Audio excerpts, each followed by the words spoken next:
যেখানে এত দেশের রাষ্ট্রপ্রধানরা নীরব ছিল, বাংলাদেশের দুই কর্ণধার প্রকাশ্যে তারা ফিলিস্তিনের প্রতি সমর্থন জানিয়েছেন।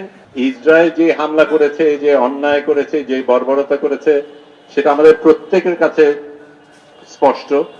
কিন্তু সারা বিশ্ব কিন্তু নীরব ছিল বলেই ইসরায়েল এটা করতে পেরেছে। এখানে একটু ব্যতিক্রম রয়েছে। আমি সারা বিশ্ব বললাম, বিশ্বের যারা নেতৃত্ব দিয়েছেন তারা নীরব ছিলেন, জনগণ কিন্তু সেটা করেনি।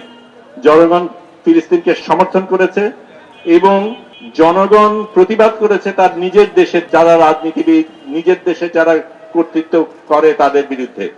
সারা পৃথিবীতে এখন কিন্তু লোকজন রাস্তায় নামছে, প্রতিবাদ করছে, তাদেরকে নাজেহাল করা হচ্ছে, তাদেরকে অ্যারেস্ট করা হচ্ছে, তারপরেও এই মানুষগুলি নামছে।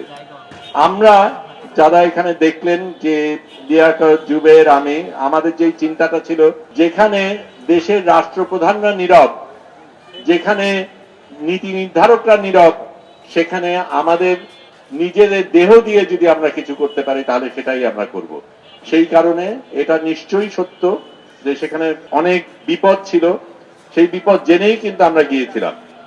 একটা জিনিস আমি বলতে চাই, এখানে আমাদের সম্বন্ধে হচ্ছে আমাকে সিংহ পুরুষ বলা হচ্ছে, সত্যিকার অর্থে ব্যাপারটা কিন্তু আমাদের নিয়ে না।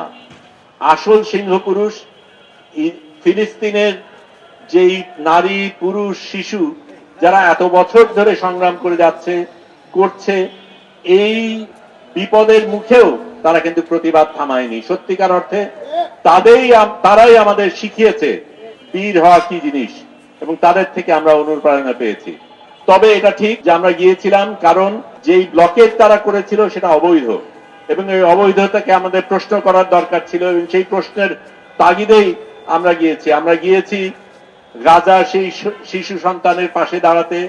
আমরা গিয়েছি তাদের যেই সাংবাদিক, তাদের যেই স্বাস্থ্যকর্মী, তাদের অন্যান্য যারা তাদের পাশে দাঁড়িয়েছিলেন, তাদেরকে যেভাবে পাখির মতো গুলি করে ইসরায়েল হত্যা করেছে তাদের পাশে দাঁড়াতে। এর সাথে এটা বলতে হবে যে আমি বিশেষ করে গর্ব করি দুটো জিনিসে। একটা হচ্ছে আমরা অল্প কয়েকজন গিয়েছিলাম, এই 3 জন বাংলাদেশ থেকে গিয়েছিলাম, কিন্তু বাংলাদেশের 18 কোটি মানুষ কিন্তু আমাদের সাথে ছিল।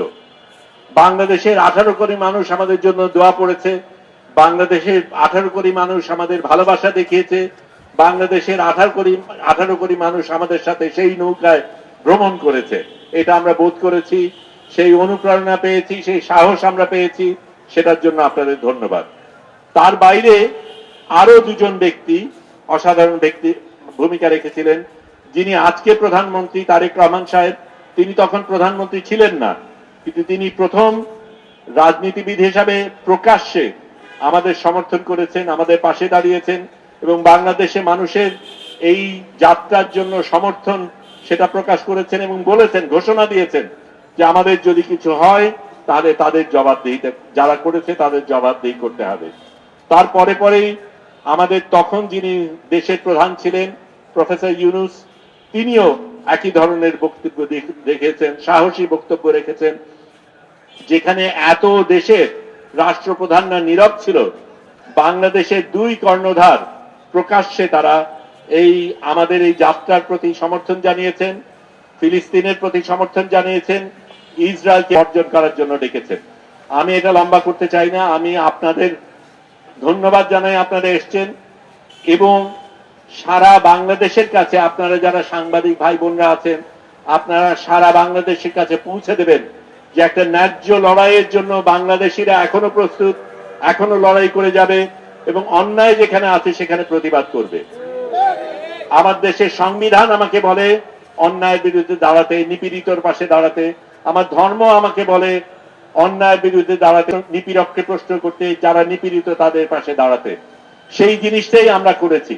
আমাদের দেশ, আমাদের ধর্ম যেটা বলে সেটা আমরা করেছি, কিন্তু আমরা একা করলে চলবে না, আমাদের প্রত্যেকের করতে হবে। যার যেখানে যেই সমর্থন আছে, যেই সামর্থ্য আছে, সেখান থেকে আমাদের প্রত্যেকের লড়াই করতে হবে। এবং আমি বিশ্বাস করি, মনে প্রাণে বিশ্বাস করি, এই নিপীড়ক ইসরায়েল আমাদের প্রতিবাদের মুখে ধূলিসাৎ হয়ে যাবে।